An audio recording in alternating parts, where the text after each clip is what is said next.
আসসালামু আলাইকুম। 2026 সাল ফেব্রুয়ারি মাসের 12 তারিখের নির্বাচন। ঢাকা 2 আসনে আলহাজ আমানুল আমান ভাই আমাদের প্রার্থী ধানের শীষে সে নমিনেশন পাইছে। আপনারা তার ব্যাপারে কিছু বলতে চান? কিছু বলেন।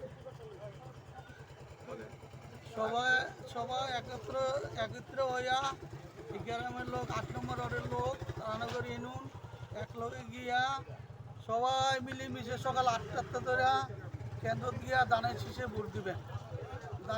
ভোট দিবেন। আর সবাই মা বোনদের গাড়িতে নিয়ে এই স্কুলের মাঠে কেন্দ্রের মধ্যে বুঝাই দিবেন। আর আমান ভাইয়ের যারা কর্মী আছে নেতা কর্মী আছে সবাই সজাগ থাকবেন যাতে কোনো কারচুপি দুর্নীতি কোনো কিছু না হয়। সবাই এই ব্যাপারে সজাগ থাকবেন। এই বলে আমার সংক্ষেপ বক্তব্য শেষ করলাম। আপনারা কিছু বলুন।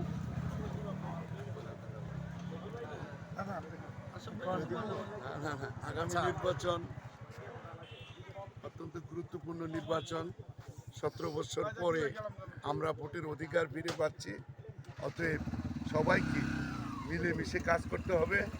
আমানুল্লাহ আমানকে আমরা যদি নির্বাচিত করে বিপুল ভোটে নির্বাচিত করতে পারি তাহলে আমরা আগামীতে একটি পূর্ণাঙ্গ মন্ত্রী পদ পাব। আমাদের অসমাপ্ত কাজগুলিকে দ্রুত সমাধান করার প্রত্যয় ব্যক্ত করেছেন আমাদের মহান নেতা আলহাজ আমানুল্লাহ আমান।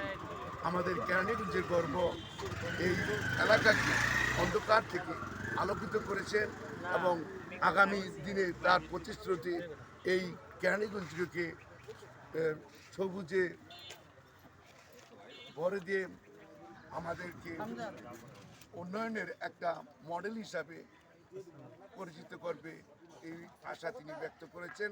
আগামীতে যদি নির্বাচিত হন তিনি ঘরে ঘরে গ্যাস দিবে এবং আমাদের শিক্ষা প্রতিষ্ঠানগুলোকে আরও উন্নত করে আমাদের এলাকার শিক্ষার মান বৃদ্ধি করার প্রতিশ্রুতি দিয়েছে। অতএব আমরা সবাই যেন তার প্রতি যে বিপুল ভোট দিয়ে আমাদের বাংলাদেশের রেকর্ড করতে পারি, যেন তিনি বাংলাদেশের সর্বোচ্চ ভোট পেয়ে নির্বাচিত হয়েছে ইনশাল্লাহ।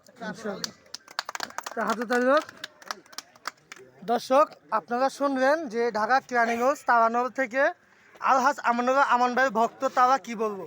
সো আমরা সবাই ঢাকা 2 আসনে এই 2026 সাল তো রানিং চলতেছে। আগামী ফেব্রুয়ারি মাসে 12 তারিখে সবাই একভাবে নির্বাচনের জন্য সবাই মাঠে চলে যাব।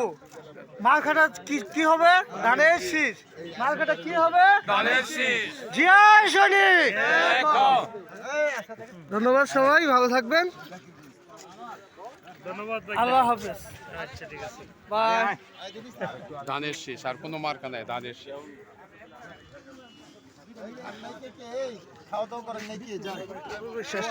শেষটা আপনাদের 1 মিনিট